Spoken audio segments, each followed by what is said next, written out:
নমস্কাৰ বন্ধু বান্ধৱীসকল, আশা কৰোঁ সকলোৱে ভালে আছে। আজি মই আপোনালোকৰ লগত শ্বেয়াৰ কৰিবলৈ লৈছোঁ এটা থলুৱা অসমীয়া জুতি। সেইটো হৈছে কচু শাক আৰু মাছৰ মাথাৰ জালুকীয়া। আৰু তাৰ বাবে মই একেবাৰে সীমিত সামগ্ৰী লৈছোঁ।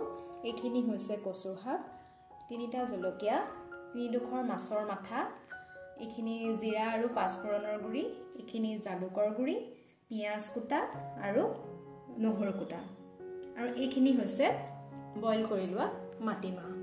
এতিয়া মই বনাবলৈ সাজু হৈছোঁ।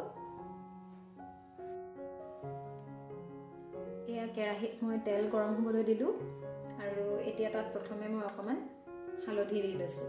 মই হালধি আগে দি দিওঁ, কাৰণ কি হয়, পিঁয়াজখিনি যদি মই গৰম তেলত দি দিওঁ, প্ৰায়ে পিঁয়াজ ফুটি আহি পেলাই মোৰ হাতত চিটিকি পৰে তেল। সেইকাৰণে এইটো মোৰ টিপছ আচলতে। মই হালধিখিনি আগে দি লওঁ। এতিয়া আৰু নুফুটে, মই এতিয়া পিঁয়াজ দিম ইয়াত।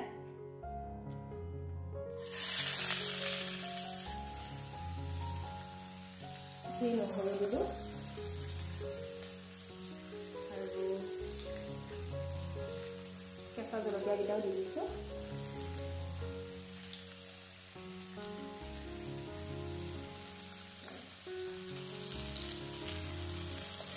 অকণমান ভাজি লৈছোঁ এতিয়া।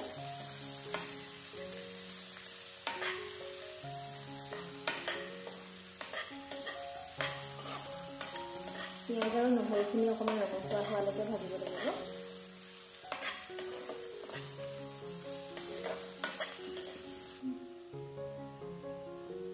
পিঁয়াজখিনি ৰঙচুৱা হোৱাৰ পিছত ইয়াত এতিয়া মই জিৰা আৰু পাঁচফোৰণৰ গুড়িখিনি দিছোঁ, আৰু লগতে জালুকৰ গুড়িখিনিও দি দিম।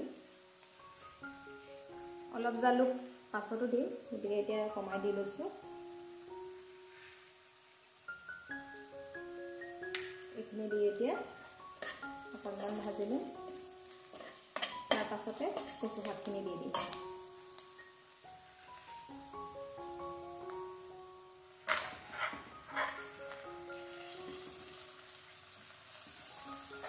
এতিয়া দিব লাগিব অকণমান নিমখ আৰু হালধি।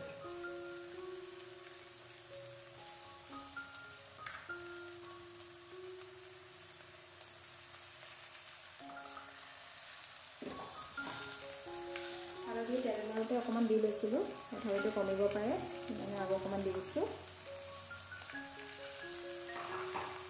এতিয়া আটাইখিনি ভালদৰে লৰাই অলপ দেৰি ভাজিম।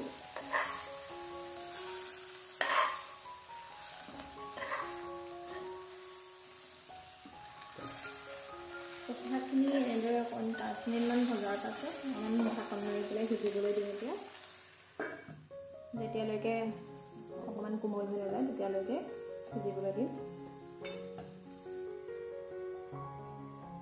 5 মিনিট ভজা হোৱাৰ পাছত এতিয়া চাওঁচোন কেনেকুৱা হৈছে। এয়া দেখিছেনে, কচু শাকখিনি কোমল হ'বলৈ আৰম্ভ কৰিছে।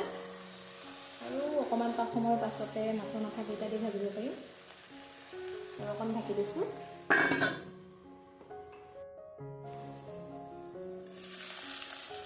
এতিয়া আমি ইয়াত মাছৰ মাথাখিনি দিব পৰা হৈছোঁ।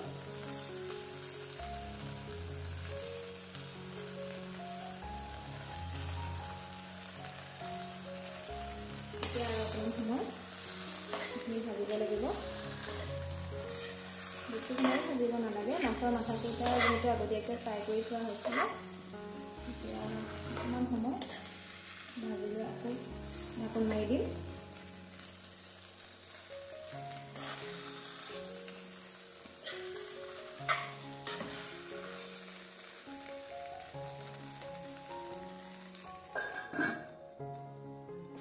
এতিয়া মাছৰ মাথা আৰু কচু শাকখিনি অকণমান সময় ভজাৰ পাছত এতিয়া আমি দালি দিব পাৰিম। এতিয়া বইল কৰি লোৱা মাটি দালিখিনি দি দিছোঁ। দালিখিনিত অকণমান পানী আছিলেই, তথাপিতো আৰু অলপ পানী দিব লাগিব।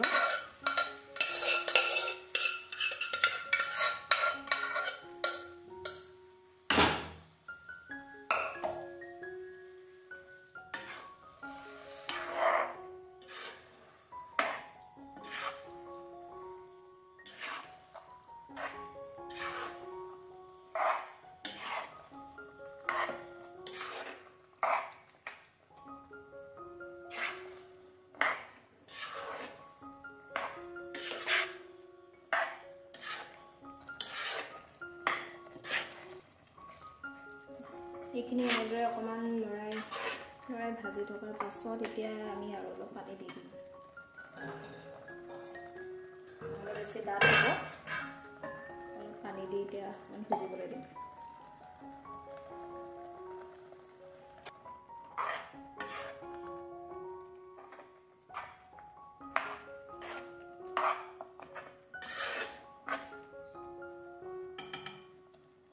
এনেদৰে 10 মিনিটমান সিজিবলৈ দিম ঢাকন দি।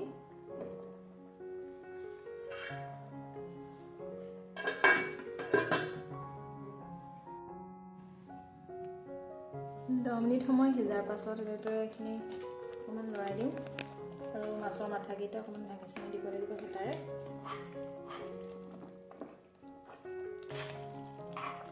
শাকখিনিও অকণমান থেতেলিয়াই দিম।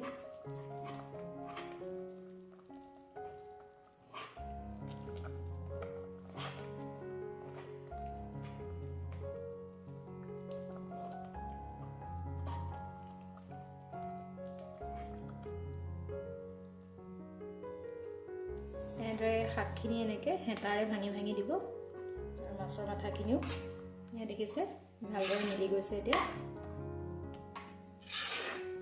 এনেকৈ থুপথুপীয়া হৈ গ'লে দেখিও ভাল লাগিব, খাই ভাল লাগিব।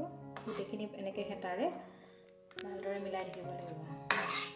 এতিয়া আৰু শাক গোটা হৈ থকা নাই, তেনেকৈ দেখিছে মিলি গৈছে প্ৰায়। এতিয়া আমি বাকী থকা জালুকখিনি দিব পাৰিম আৰু নমাব পাৰিম আৰু বাকী থকা জালুকখিনি দি দিছোঁ। যিহেতু এইখিনি কচু শাকৰ জালুকীয়া, গতিকে ইয়াত জালুকৰ গুণটো বেছিকৈ থাকিলে ভাল লাগিব।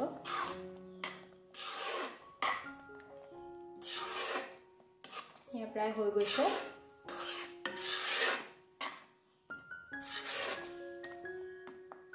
এতিয়া 5 মিনিট ৰাখি আমি এইখিনি নমাব পাৰিম।